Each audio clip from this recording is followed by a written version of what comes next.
Dear science students, in the last lecture one, we already discussed about the motion and the rest, and you know that motion and the rest are the relative terms. Because आपको पता ही है कि अगर कोई object किसी दूसरे के लिए रेस्ट पर है तो किसी सेकंड ऑब्जर्वर के लिए वो मोशन में हो सकता है. सो आइए पहले लेक्चर वन को क्विक रिव्यू करते हैं, उसकी टेस्ट सीरीज को चेकआउट करते हैं and then we will move to the next lecture. So let we have the quick. You can see here one is the car is moving and another one is the cycle is moving. The both are in the motion and the birds are flying in the sky. All are in the motion. ठीक है, तो क्या observe किया आपने? Look at this one. All are in the motion. तो इस chapter के अंदर आपने मोशन के बारे में पढ़ा. ये ऑलरेडी स्लाइड हम लेक्चर नंबर 1 में कवर कर चुके हैं. बस आपको एक रिव्यू दे रहा हूं यहाँ पर. So the car is in the motion. This is the watch. You know that it is the motion, water is flowing and planets are also. ये लेक्चर नंबर 1 के अंदर हम ऑलरेडी बात कर चुके हैं. ठीक है. So इस केस में कार रेस्ट पर है, ये ऑब्जर्वर है, इसको यहाँ पर प्लैनेट्स हैं, ये देखिए रिवॉल्व कर रहे हैं. A body can be moving, motion is the relative term. Already we have done these questions. So let me have the MCQs. The motion is said to be, yes, relation, relative, changing and none. Pause the video, give the answer. Answer is, second one, when the motion in the body change its dash with respect to the surrounding. यानी जब body motion में होती है, तब क्या होता है? And the number 3, then object may appear to be moving for one person and that for the another person. तो आंसर क्या होगा? Relative, position and stationary. So this is the lecture number 1. तो ये 3 अभी तक के lecture number 1 से क्या you are able to define all these 3 terms. Define motion, define rest and define motion is the relative term. Next one is आज के lecture के अंदर हम पढ़ने वाले हैं uniform and non-uniform motion. Uniform motion क्या होता है और नॉन यूनिफॉर्म मोशन क्या होता है, इसका बिल्कुल सिंपल सा एग्जांपल्स है. मैं बच्चों को ये एग्जांपल्स देता हूं कि आप स्कूल में क्या डालते हैं, यूनिफॉर्म. और यूनिफॉर्म सभी स्टूडेंट्स की क्या होती है बेटा, एक जैसी. जबकि नॉन यूनिफॉर्म मोशन में हम अपने घर के अंदर कैजुअल ड्रेस डालते हैं and may be different for the different students.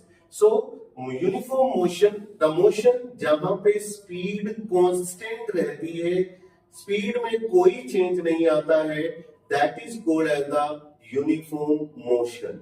But the non uniform motion is what, जहां पर बॉडी की स्पीड में चेंज आएगा. अभी मैं यहाँ प्लेटफॉर्म में चल रहा हूं and that is called as the uniform motion.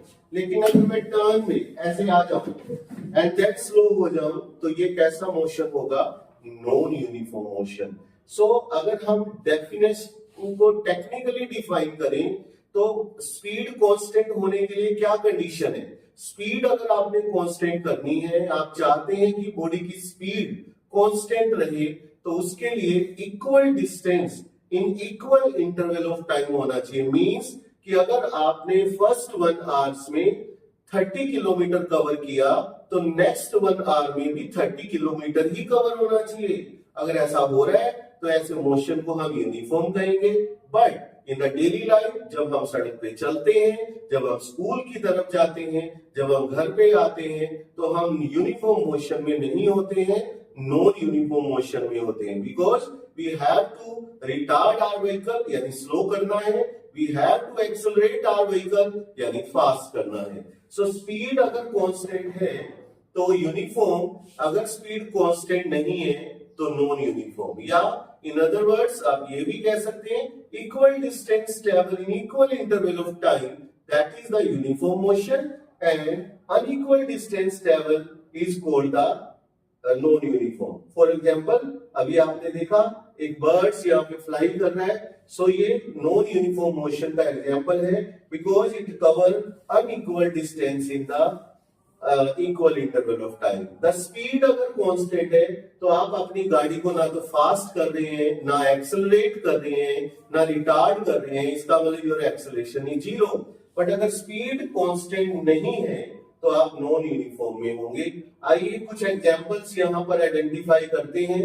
आपने ये सुना ही होगा 9th क्लास में एटम, एटम के अंदर न्यूक्लियस और न्यूक्लियस के चारों तरफ इलेक्ट्रॉन चक्कर लगाते हैं। तो ये कैसा मोशन है? तो ये मोशन जो है कैसा मोशन होना चाहिए? यूनिफॉर्म मोशन, बिकॉज इलेक्ट्रॉन एक कांस्टेंट स्पीड के साथ न्यूक्लियस के चारों तरफ चक्कर लगा रहे हैं। ठीक है, equal distance in the equal interval. The fast moving train arriving and leaving the platform, यानी जब वो ट्रेन स्टेशन पर आती है और जब वो ट्रेन स्टेशन से जाएगी तो आइडेंटिफाई करिए कि कैसा मोशन होगा। आंसर है uniform motion, sorry non uniform motion. ठीक है, नेक्स्ट वन है क्लॉक। तो बताइए क्लॉक कैसा है? Motion of the hand of the clock, uniform और नॉन यूनिफॉर्म। सो आंसर है uniform motion. Equal distance in the equal, अगर आप सड़क पे हैवी ट्रैफिक के अंदर है, कंजेशन है रोड पर, तो कैसा मोशन? तो आंसर है non uniform motion. Okay, so and the birds are flying in the sky, motion of the bird is the again the non uniform motion. तो ये कुछ एग्जांपल्स थे जो हमने यहाँ पर uniform motion and non uniform motion में किए। आइए हम अब एक एक्टिविटी की तरफ चलते हैं, और ये फेमस नेम तो आपने सुने ही होंगे, अमर अकबर एंथनी। ठीक है, अमर अकबर एंथनी और दीज आर द पर्संस। यहाँ पर आप देख रहे होंगे, तो मैं यहाँ पे आपको कोई डाटा दे रहा हूं। डाटा देखिए, 5 o'clock 5:30, 6 o'clock 6:30, 7 o'clock 7:30 and 8 o'clock। तो अगर आप देखें यहाँ पर सबके अंदर 30 का गैप यहाँ पे आपको मिलेगा। अब हम देखते हैं कि distance covered by the Amar in the kilometres. 5 o'clock अमर ने कोई डिस्टेंस ट्रेवल नहीं किया था, 5:30 20 एंड 5:30 पर अमर ने 20 किलोमीटर का डिस्टेंस कवर किया, then 40, then 60, then 80, then 100 and then 120। How the distance आप चेक करिए, इंटरवल कितना है 30 मिनट्स, डिस्टेंस ट्रेवल कितना है 20। इट मींस कि ये कैसा मोशन हुआ आपने बताना है। अब हम अकबर की बात करते हैं। अकबर ने 18, 36, 42, 72, 70 and 95 and the 120s. You can see 18, 18, 6, 28, 25, 25. Now the turn of the Anthony. 0, 14, 28, 42, 56 and 84. 14, then 14, then 14, then 14, then 14, then 14. It means आपको इस टेबल को देखकर आपको बताना है अमर अकबर एंथनी में कौन यूनिफॉर्म मोशन में है और कौन नॉन यूनिफॉर्म मोशन में है। सो यूनिफॉर्म मोशन और नॉन यूनिफॉर्म मोशन को स्टडी करने के बाद अब हम चलते हैं हमारे लेक्चर नंबर 2 के अंदर, जिसमें आप फिजिकल क्वांटिटीज के बारे में यहाँ पढ़ेंगे। फिजिकल क्वांटिटीज वो क्वांटिटीज जिनको फिजिक्स के लोग फॉलो करने होते हैं, वो क्वांटिटीज जिनको आप मेजर कर सकते हैं, हम उनको कहते हैं फिजिकल क्वांटिटी। तो बताइए, क्या हम डिस्टेंस को फिजिकल मान लें? Yes, because it can follow the physics law, and number 2 it can measure. Yes, we can measure the distance. So yes, distance is a physical quantity. Can the time be measured? Yes, of course the time is measured, so time is the physical quantity. Next, can the law be measured? Tell me, can the law be measured? No, because it is not the physical quantity. So, identical physical quantity are of the two types. Physical quantity समझ आया? जिनको दो बातें याद रखनी है। अगर आप 11th स्टैंडर्ड में है तो आपको बोलना है फिजिक्स के लॉ को फॉलो करें और मेजर कर सकते हैं, लेकिन अगर आप 9th स्टैंडर्ड में है तो जस्ट एक डेफिनेशन भी यूज कर सकते हैं, the quantity which can measure. So आपने देखा time we can measure, distance we can measure, displacement we can measure, speed we can measure, velocity we can measure, but we cannot measure the love, hate, happiness, joyness. So all these are not the physical quantity. So physical quantities को हमने फिर से दो parts में divide किया, one is the scalar and second one is the vector. क्यों जरूरत पड़ी स्केलर और वेक्टर्स की? बिकॉज इन फिजिकल क्वांटिटी जिनको आप मेजर कर रहे हैं उनको सामने वाले को समझाने के लिए, मीनिंगफुल एक्सप्रेशन देने के लिए कभी कभी हमें मैग्नीट्यूड के साथ डायरेक्शन की भी जरूरत पड़ती है। ठीक है, तो डायरेक्शन के बिना उनका मीनिंग नहीं आएगा, इसलिए हमने दो तरह की क्वांटिटी को डिवाइड कर लिया। नंबर 1, जिनमें सिर्फ मैग्नीट्यूड तो चाहिए, magnitude means value. For example speed as 30 kilometre per hour, तो मैग्नीट्यूड तो चाहिए, बट अगर उसके साथ डायरेक्शन नहीं बताई तो फिर इसका मतलब है कि आपका मीनिंग नहीं निकल पाएगा।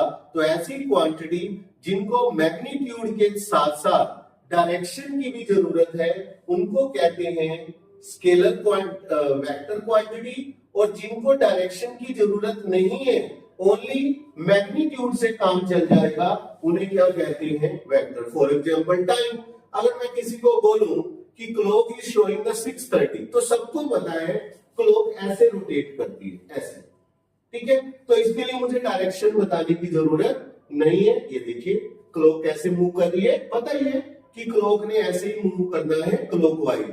ऐसी कोई क्लॉक नहीं है जो एंटी क्लॉकवाइज चले। तो इसमें अगर मैं डायरेक्शन नहीं भी बताऊंगा सामने वाले को, तो उसे पता चल ही जाएगा कि ये टाइम बताया जा रहा है। मास हो गया, फॉर एग्जांपल मास, तो मास के केस में इस मार्कर का मास है, तो बताने की जरूरत नहीं है कि कौन सी डायरेक्शन में, क्योंकि इसके बिना भी आप मास को आसानी से क्या कर पा रहे हैं, डिफाइन कर पा रहे हैं।